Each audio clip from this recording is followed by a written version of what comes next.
Now, AMCU has joined the chorus of labour unions opposing mandatory vaccination in the workplace. The Mining and Construction Workers Union says vaccination should be encouraged, not forced. On Tuesday, Labour Minister Thulas said that Nedlac would be approaching the Constitutional Court for direction on vaccine mandates. Let's bring into this conversation Krister Janse van Rensburg, who's the head of the organisational development for the labour movement, AMCU. Good afternoon, Krister. Thank you very much for joining us yet again. Now, you issued a strongly worded statement yesterday on these mandatory vaccinations. Can you just take us through your position as AMCU on this matter? Thank you, Mfundo, and good afternoon to your listeners. Mfundo, AMCU stands on vaccination in general, and it has been that way since the vaccination came to the fore, is that firstly we do support vaccination as long as it's voluntary, as long as it does not intrude on our members' constitutional rights, specifically their rights to bodily integrity, their rights to privacy, and also their rights to religious freedom. So that has been our stance all along. We welcomed every time that the state president spoke, and he told the nation that vaccines will never become mandatory. However, you would have noted in his last two addresses, he started changing his tone. And now we've had this announcement yesterday, and our leadership sat together and we decided no way will we allow Nedlac, which doesn't represent all workers, it almost represents about 10% of workers, to be able to, to make such a decision on all workers' behalf.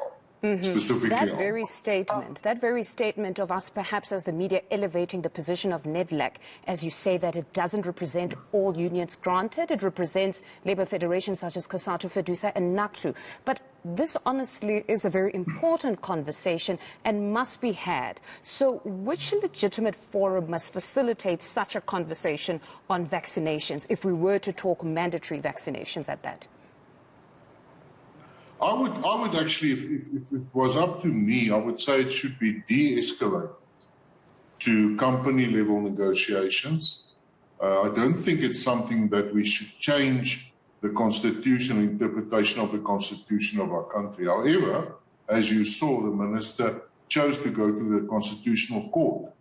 Our thinking is that he will seek a declarator that will allow him to force employees at workplaces to be vaccinated. And we will obviously oppose it. Typically, such an application would either have certain groupings, interested parties cited, and if we are not cited, in the unlikely event, we will obviously apply to intervene. But is this not the right route, Krister, that they go the route of the Constitutional Court to seek that declarator? Because here we all have no clarity as to whether this contravenes that all-important right of bodily integrity. Is this not the correct route to go to court? It might be the right opportunity for us to be able to also put our points forward.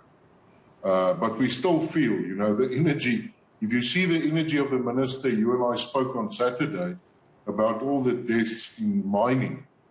The energy of the Labour minister is nowhere to be found. When it comes to vaccines, there's a lot of energy. So we find it very strange that when we as AMCU appeal to them to amend the Mine Health and Safety Act, then there's a lot of resistance. But then when it comes to something like this, of mandatory vaccines, there's a lot of energy, especially through Nedlac. So you would have seen in our statement, our leadership also feels quite strong about that. But to be fair, Krister, these are equally important. Deaths in the mining sector are of concern. Health and safety is a big issue, but so are vaccines, or at least the COVID-19 pandemic. People are also dying here. So would it be fair to say that he should at least prioritize one over the other? No, I think the method, it's all about the method.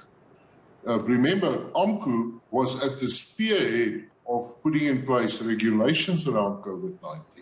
On 1 May last year, this was also mentioned in our statement, we were able to force the DMRE and the Chamber of Mines, or Minerals Council as it's called these days, yes, to put in place regulations and keep mine workers safe. They didn't even want to do it. It was up to them. They just wanted business as normal. You can remember, they even went as far as to declare gold mining and platinum mining as an essential service. How ludicrous is that? So, you know, if it wasn't for AMCU, so to say that AMCU does not value or does not see the threat of COVID-19 is not true. We do see it, but we disagree on the way they want to do it by forcing often vulnerable employees, probably those same employees in the mining sector, to be vaccinated if they have real religious and constitutional concerns about that. So just in closing, Krister, just remind us again, where to from here? Should they continue in this route for mandatory vaccinations? Yes, so what will happen, what we think, it was not clear, the Minister, but they will apply for a declarative from the Constitutional Court. Interested parties will be cited. I hope they do cite other unions and also the unemployed. They also have organizations that represent them as well, and non-unionized employees.